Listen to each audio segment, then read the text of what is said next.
Good day mga katart! We're back here in Ortigas Extension and we're visiting Kenny Rogers Roasters. Open 24/7 para siguradong hindi ka mabitin. May ample parking space at napaka-cozy at napakagandang dining area. Ground floor at second floor yan. Meron din drive-thru at pwede rin ng pick-up at delivery sa mga delivery apps. At dahil grilled rotisserie chicken, much more healthier options ang pagkain ng manok mo. Asabayan mo pa ng napakasarap nilang mga side dishes ay panalo. Ito nga sinubukan namin ang kanilang Solo B chicken meal at ang kanilang high fiber meals. Sulit na sulit ang kanilang mga meals at kumpletong-kumpleto na nga katulad nitong high fiber meal nila na may salad na may kasama pang corn and carrot. Ang inyong chicken ay panalong-panalo. Sa salad pa lang, perfect na combination ng kanilang Caesar dressing at itong kanilang corn and carrot na partner dito sa chicken ay talagang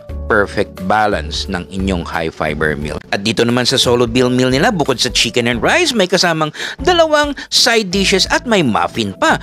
Ay kumpletong-kumpleto at sulit talaga. And tinry din namin tong kanilang bacon and cheese bake roll na talaga nga namang hindi tinipid. Napakasiksik sa laman ng bacon and cheese at napakasarap ng kanilang pastry. Kaya dito talagang yummy!